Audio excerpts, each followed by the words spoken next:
RCF.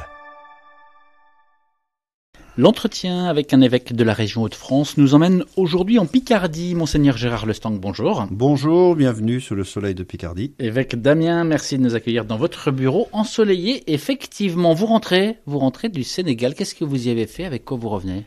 Eh bien, j'y ai fait une belle visitation, parce que nous avons ici des prêtres du diocèse de Thiès. Je suis allé avec l'un d'entre eux, qui est vicaire général du reste, pour rencontrer leur famille, à ces prêtres, rencontrer leur évêque, leur église, connaître ce pays, qui est... Voilà, c'était d'abord cela, une visitation, c'est-à-dire en fait une visite avec une dimension religieuse, de connaissance mutuelle et d'accueil. Avec quoi vous revenez? Je reviens d'abord avec ce que je connais de l'Afrique, mais qu'il est toujours bon de retrouver, parce que j'y ai vécu 2 ans, et pas au Sénégal, mais au Cameroun, avec cette formidable vitalité de l'Afrique. Voilà, cette énergie formidable, cette jeunesse de l'Afrique, qui n'a pas fini de nous épater, de venir nous visiter, certainement aussi, parce qu'il y a énormément de pauvreté, certainement, mais énormément aussi de désir de vivre, de se battre, d'en sortir. Donc ça, c'est pour le pays, le Sénégal. Ça nous saute à la figure, cette jeunesse et cette énergie de l'Afrique, dans un pays qui se développe, mais dans lequel il y a quand même encore beaucoup de fragilité.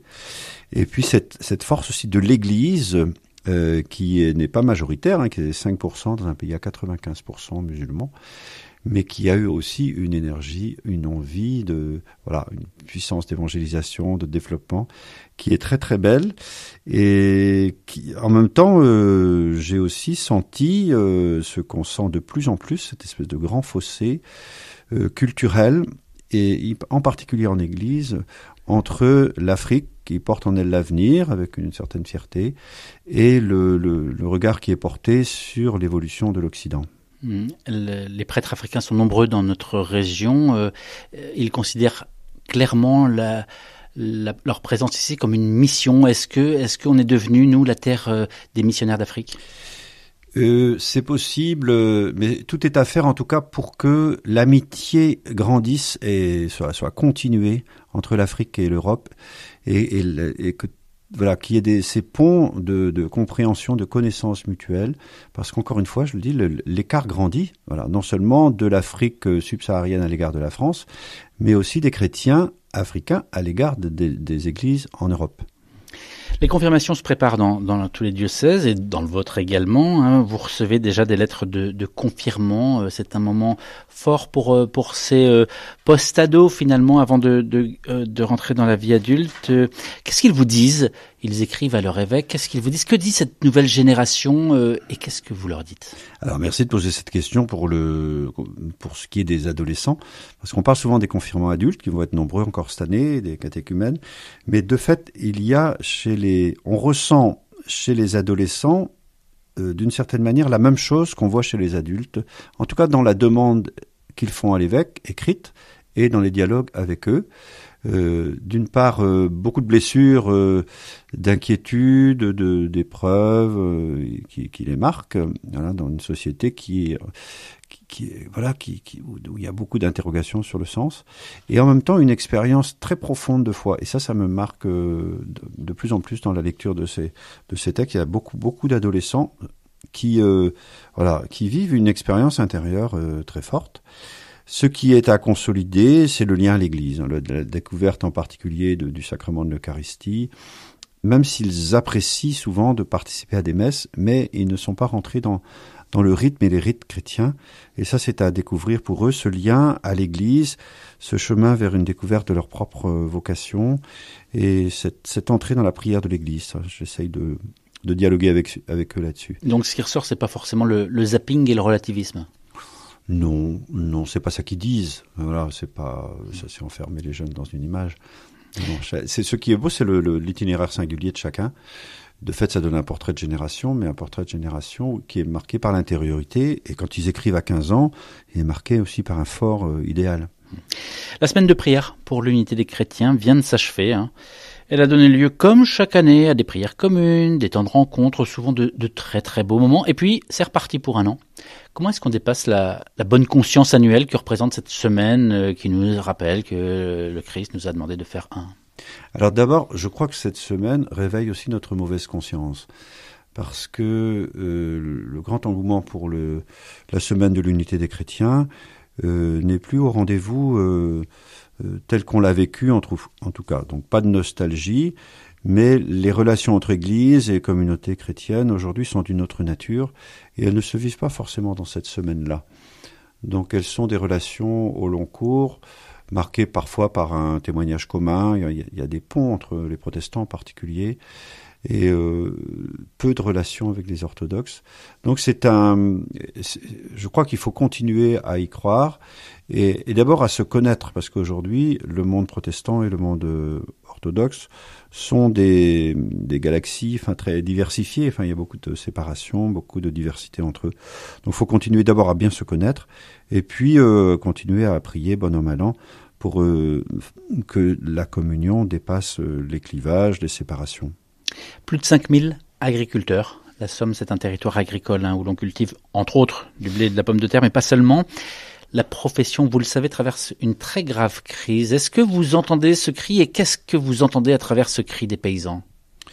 Eh bien, vous savez, moi je suis moi-même fils et frère d'agriculteurs, donc d'abord c'est un peu mes tripes, c'est un peu mon sang, mes origines, et voilà ma solidarité avec ce monde. Ça c'est indubitable. Lorsque les agriculteurs protestent, je proteste avec eux, et je regarde quand même de pourquoi ils protestent. Et la protestation de base, c'est quand même d'être reconnus dans leur dignité. Et la dignité, ça passe par la justice. Et cette justice-là, c'est d'avoir des revenus corrects pour vivre. Voilà, le monde agricole est en grande transformation, avec beaucoup de questions sur la transmission aux jeunes générations et qui veulent vivre de ce métier d'agriculteur, mais qui aujourd'hui se demandent ce qu'il sera demain. De fait, il y a un gros travail à faire avec tous ceux qui ont en charge la préservation de l'environnement, mais cela ne doit pas être un obstacle ça ne doit pas empêcher l'estime que nous devons aux agriculteurs. C'est une estime fondamentale parce que c'est eux qui nourrissent le monde. Et je pense que il y a à retrouver ces chemins d'estime et de reconnaissance et de justice dus aux agriculteurs et de faire en sorte que même si tout le travail sur l'environnement et l'écologie doit être poursuivi en même temps et en collaboration avec eux, qu'il faut cesser de les humilier et au contraire les soutenir. Vous n'êtes pas un homme politique, mais les mots que vous venez de dire, vous les dites à des décideurs politiques aujourd'hui ? Mais bien sûr, voilà, je les ai dit à la Chambre d'agriculture hier, je le dirai au Salon de l'agriculture, partout où il faut, voilà. Vous êtes en pleine visite pastorale de la ville d'Amiens, c'est particulier, visiter une ville sur le long terme. Ça vous permet d'aller à la rencontre des acteurs, des communautés, des responsables et aussi des plus précaires, des oubliés. Alors, j'imagine que vous écoutez beaucoup, mais qu'est-ce que vous entendez ? Eh bien, j'entends deux choses fondamentales. C'est que Amiens est une ville pauvre, et cela va sans dire. Entre 20 et 25% des Amiénois vivent sous le seuil de pauvreté. 80% de la population amiénoise est éligible au logement social. Et on pourrait allonger les chiffres. Voilà, une ville qui a été durement éprouvée par les émeutes urbaines. Bon, il y a beaucoup de signaux qui sont anciens et contre lesquels beaucoup de gens se battent. Voilà, il y a cette réalité-là d'une ville qui appelle une attention aux plus pauvres. Et puis d'autre part que c'est une ville pleine de créativité, pleine d'énergie, voilà, avec une grande diversité culturelle et beaucoup de propositions artistiques, un patrimoine formidable. Voilà, il y a ce fond-là qui est là, une ville à la fois pauvre et créative. Et les chrétiens dans cet horizon-là ne sont pas très nombreux. Hein, voilà, ça faut reconnaître, c'est aussi de tradition. L'Église catholique, en tout cas à Amiens, elle est faible numériquement, mais elle a une belle implication dans la vie des gens, auprès des étudiants, par son enseignement catholique de qualité, etc. Donc elle a quand même une belle présence qui est globalement reconnue et il y a un travail à faire peut-être pour une plus grande lisibilité de l'Église et puis pour qu'elle retrouve une fierté, parce que c'est aussi une des choses que les Amiénois sont encouragés à vivre, avoir une plus grande estime d'eux-mêmes. Voilà, ils sont pas insignifiants face à Paris ou Lille, voilà, mais ils sont une belle métropole qui a beaucoup d'énergie et beaucoup d'avenir. On l'a compris, la place des chrétiens, le rôle des chrétiens, vous en parlez, mais quel est le message de l'évêque aux personnes que vous rencontrez? Vous leur dites quoi en tant qu'évêque? Et alors, alors, il y a deux catégories de personnes. Si on veut, il y a les communautés chrétiennes. Alors, je les encourage beaucoup. D'abord, je m'émerveille de ce qui est vécu. Aujourd'hui, dans toutes les communautés chrétiennes, il y a des personnes qui rejoignent ces communautés, des nouveaux convertis, des catéchumènes, des néophytes, etc. Donc, ce sont des communautés qui sont vivantes. Un des signes, par exemple, c'est la reconstruction de l'église du Cœur Immaculé de Marie, qui est une église qui appartient au diocèse, qui est complètement rénovée. Et la communauté chrétienne est enthousiaste de cette rénovation. Donc, en écoutant ce qu'ils vivent, je ne peux que les encourager, et les encourager à vivre aussi des ponts entre eux, d'une part entre communautés chrétiennes, et puis aussi de se tourner vers cette société amiénoise qui a besoin d'eux. Et alors, aux autres personnes, à ceux qui ne sont pas chrétiens ou ceux qui sont un peu éloignés de la communauté chrétienne, eh bien, je dis notre proximité, notre désir de proximité de l'Église, qui est une communauté plutôt humble, mais active dans le tissu amiénois. Monseigneur Lestang, le temps file, mais il nous reste un petit peu de temps. J'ai une petite question un peu décalée tout de même, mais le chef de l'État a fait des annonces récentes. Parmi celles-ci, Emmanuel Macron a parlé du réarmement démographique. Alors c'est un terme un peu barbare, mais qui ne doit pas forcément déplaire à l'Église. Tout de même, est-ce qu'on est dans le temps où l'on ramène la femme à sa condition de reproductrice ? Et alors, d'une part, c'est à propos d'un Amiénois, le chef de l'État, et puis il y en a d'autres, des Amiénois qui font de la politique, ce qui montre l'énergie aussi et la recherche de solutions vécues par des Amiénois qui deviennent plus ou moins célèbres. Cette histoire du réarmement démographique, bon, c'est sûr que c'est une expression qui peut être discutée, mais c'est l'attention derrière cela. Moi, je vois, pour moi, l'attention à la famille, voilà, aux familles, le soin que l'on apporte aux familles, et Dieu sait que je suis dans un diocèse où il y a beaucoup de difficultés familiales et conjugales. Voilà, et ce soin-là, c'est primordial, c'est le berceau de la société, la cellule de base. Voilà, il y a d'une part ça, et conforter les familles de sorte que elles aient aussi une espérance pour leurs enfants. Voilà, elles aient envie d'avoir des enfants. Voilà.